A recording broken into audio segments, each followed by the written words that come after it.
ایمان کیسے نیا ہوتا ہے، ایمان کیسے تازہ ہوتا ہے؟ علیہ السلام نے ارشاد فرمایا کہ لا الہ الا اللہ کی تکرار سے، یہی وہ کلمہ ہے جس سے بندہ کفر سے نکل کے اسلام میں داخل ہوتا ہے۔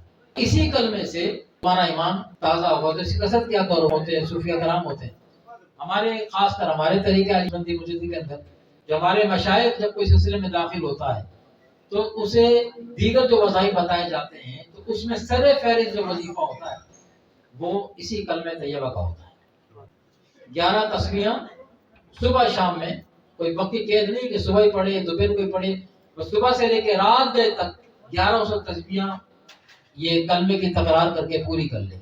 اب اس حدیث کو ذہن میں لائیں جو آقا علیہ السلام نے آج سے 1400 سال پہلے صحابہ کرام کو ارشاد فرمائی کہ اپنے ایمان کو تازہ کرتے۔ ان کا ایمان تو تازہ تازہ، حضور کو دیکھتے تھے ایمان تو تازہ تازہ نا۔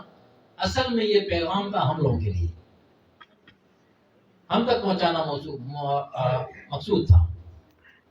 تو صحابہ کرام نے تو کیا، ان کے تو ایمان ماشاءاللہ، مگر ہمارے ایمانوں کا حال جو ہے نا، ہمیں بہت ضرورت ہے اس وقت۔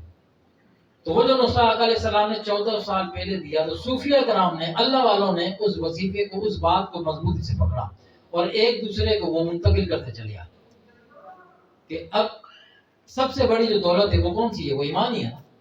اب اس ایمان کو بچانا، اس ایمان کو تر و تازہ رکھنا، وہ کسی اور چیز سے نہیں ہونے والا۔ فرمایا بس اسی سے ہوگا، لا الہ الا اللہ، اس کی تکرار کے ساتھ۔ تو روزانہ جو بندہ 1100 تسبیح پڑھے گا صبح شام، صبح سے شام تک 1100 تسبیح، یہ مشکل نہیں ہے، یہ مشکل نہیں ہے۔ پڑھنے کے اوپر جو ذہن بن جائے نا، وہ بندہ سمجھ کے پڑھے تو پھر اس کے لیے بہت آسان ہے۔ تو جو بندہ روزانہ 11 تسبیحات پڑھے لا الہ الا اللہ کی، تو آپ اندازہ لگائیں اس کا روز آنا جو ایمان ہے وہ کس لیول کا ہوگا، کہاں پہنچے گا؟ کیونکہ بات رسول اللہ کی زبان اقدس سے ادا ہوئی ہے۔